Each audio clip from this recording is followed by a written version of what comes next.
नमस्कार दोस्तों। आज 29 नवंबर 2024 है। और आज आपने देखा बाज़ार में एक रोलर कोस्टर राइड चल रही थी बाज़ार में। जैसे ही मैंने मॉर्निंग में एक वीडियो में भी बताया था कि अगर आपको एक ट्रेड मिलेगा तो आपको मूविंग एवरेज की डायरेक्शन में ट्रेड करना चाहिए। तो उस वीडियो के बाद और मैंने कम्युनिटी में भी पोस्ट किया कि यहाँ से मैंने बाई की कॉल ली है और 40-50 पॉइंट्स मेरे को मिले और मेरा डन फॉर द डे हो गया। ये वीडियो बनाने का पर्पस फ़िलहाल ये है, मैं कोई अभी चार्ट्स के साथ वीडियो नहीं बना रहा हूँ। अभी फ़िलहाल मैं ये चीज़ आपको समझा रहा हूँ, जो भी हमारा जीडीपी का नंबर आया है। आप इससे ये अनुमान लगा सकते हैं कि अर्बन एरियाज़ में जो कंजम्पशंस है वो कितनी कम हो गई है।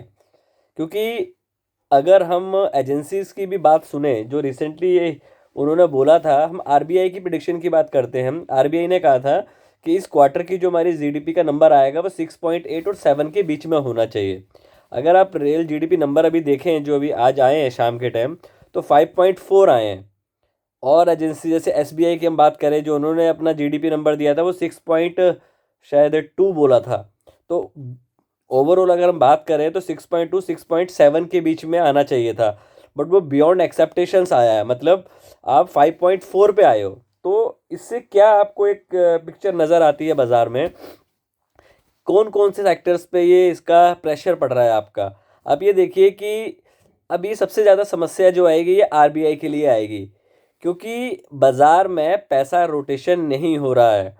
क्योंकि इमर्जिंग मार्केट से पैसा निकल रहा है, इमर्जिंग मार्केट से पैसा निकल के आपका डॉलर और बॉन्ड यील्ड की तरफ मूव कर रहा है। तो इस चीज़ को समझना बड़ा इंपॉर्टेंट है फ़िलहाल, कि आप बाज़ार में एक व्यू बना के ट्रेड करें। जिस हिसाब से बाज़ार है, आप कोई भी व्यू बना ले, वो आपको दोनों साइड चॉप करेगा। तो आपको क्या ऑब्ज़र्व करना है प्राइस में, क्या वो इन अ डे फ्रेश लो बना रहा है, क्या वो जो स्विंग लोज बना रहा है वो प्रीवियस लो से डाउन है, या जो प्रीवियस हाई बना रहा है वो प्रीवियस हाई से ऊपर बना रहा है। तो आपको जो ट्रेडिंग करनी है वो इस सिनेरियो को लेके करनी है। अगर आप देखें आज का दिन भी, तो आज का दिन भी एक अप एंड डाउन रहा, मतलब एक वाइल्ड मोमेंटम रहे बाज़ार में। वाइल्ड मूवमेंट का मतलब ये होता है बाज़ार में कि आपने एक पोजीशन ली और आपने अगर 15 to 20 मिनट्स में एग्जिट नहीं किया तो वो सारा अमाउंट वहाँ से रिवर्स हो जाता है। तो एंड ऑफ द डे आपके हाथ में कुछ नहीं आता। देखिए, कंजम्पशन जो अर्बन एरियाज़ में है वो ऑलमोस्ट 50 to 60% ऑफ जीडीपी होता है। अगर 50 to 60% जीडीपी आपकी नहीं परफॉर्म कर रही है, मतलब लोगों के पास पैसा जो आ रहा है वो उनकी खर्चों के लिए पूरा नहीं पड़ रहा है। जो डाटाज बता रहे हैं, मैं नहीं बोल रहा हूँ, ये सरकार के डाटा बता रहे हैं, जो आंकड़े आए हैं सरकार के, ये आंकड़े जो रुझान दिखा रहे हैं, ये रुझान यही दिखा रहे हैं कि महंगाई ज़्यादा हो गई है, लोगों के हाथों में पैसा नहीं बच रहा है। तो अननेसेसरी कि ये अपने दिमाग में ना डालें कि हमारी जीएसटी कलेक्शन बहुत तगड़ा आ रहा है। आप ये देखिए कि जो आपके अर्निंग के नंबर्स आए हैं वो कितने डिसअपॉइंटिंग आए हैं।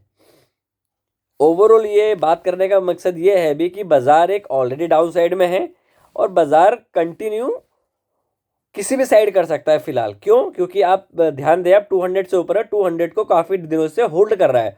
अगर बाज़ार को नीचे जाना होता है तो बाज़ार टाइम स्पेंड नहीं करता। दोबारा बोल रहा हूँ, अगर किसी बाज़ार को नीचे जाना है तो वो आपको निकलने का मौका नहीं देगा बाज़ार कभी भी। बाज़ार इतना काइंड नहीं होता कि उसको अगर नीचे जाना है तो वो आपको मौका दे दे, नहीं नहीं आप निकल जाओ, आप अपना लॉस बुक कर लो और आपको मौका दे दे। अगर बाज़ार को ऊपर जाना है तो यहाँ से वो ऊपर जाना चाहिए।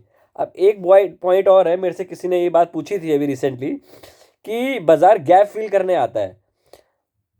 आप में से कुछ लोग शायद 2008-2005 में नहीं होंगे बाज़ार में, इवन मैं भी नहीं था। तो अगर आपने थोड़ा सा बैक रिसर्च करी है तो आपको पता होगा कि कुछ गैप्स होते हैं जो फॉर एवर कभी फील नहीं होते। अभी बोलना है कि वो बाज़ार का गैप फील हो रहा है, देखो अगर बाज़ार में स्ट्रेंथ है, मैं रिपीट कर रहा हूँ, अगर बाज़ार में स्ट्रेंथ है तो गैप्स फील नहीं होंगे। ज़रूरी नहीं है कि बाज़ार S2 पे गया अगेन, सॉरी R2 पे गया अगेन R2 पे गया। बाज़ार इतना वायलेंटली ऊपर जा सकता है कि जो हमारे बियॉन्ड एक्सेप्टेशंस हो सकता है। तो ये बोलना सही नहीं है कि बाज़ार R2 चला गया अगेन R2। देखो, बाज़ार को रैली के बाद पॉज चाहिए होता है। वो पॉज आपका हो सकता है सेम डे पे आप पिवट को टच कर लो। देखो, जो आप बात कर रहे हो कि R2 और R2 कर रहा है, वो मिस पिवट्स में आता है। उसने एक दिन R2 किया तो आपको ये देखना है कि वो अगले दिन R2 पे कहाँ से गया, क्या वो पिवट से R2 गया या वो R1 पे खुला और R2 पे गया। तो आपको साथ में ये सिनेरियो भी देखना होता है कि वो कितनी तेजी से ऊपर गया। तो इस वीडियो को बनाने का पर्पज़ ये था कि हर जगह पे नेगेटिविटी है, पूरे इकोनॉमी को देखा जाए तो कहीं पे कोई पॉजिटिविटी नहीं है। तो आप नीचे क्यों नहीं जा रहे हो? देखो बाजार ना फोरकास्ट पहले कर लेता है, मतलब फॉरवर्ड लुकिंग होता है। तो क्या बाजार को ये पहले नहीं पता था कि जो जीडीपी का डाटा है वो 5.4 आने वाला है? तो इस न्यूज़ के बेस पे आपको फ्रेश शॉर्ट नहीं करना चाहिए, टू बी प्रैक्टिकल। और क्योंकि पैसा आपका है, अगर आप किसी को सुन के लगाओगे तो नुकसान भी आप लोगों का ही होगा। तो ये वीडियो खाली इस पर्पज़ के लिए बनाई है कि बाज़ार में वीकनेस तो है, क्या यहाँ पे फ्रेश शॉर्ट करने पे आपको रिस्क रिवॉर्ड फेवरेबल मिलेगा?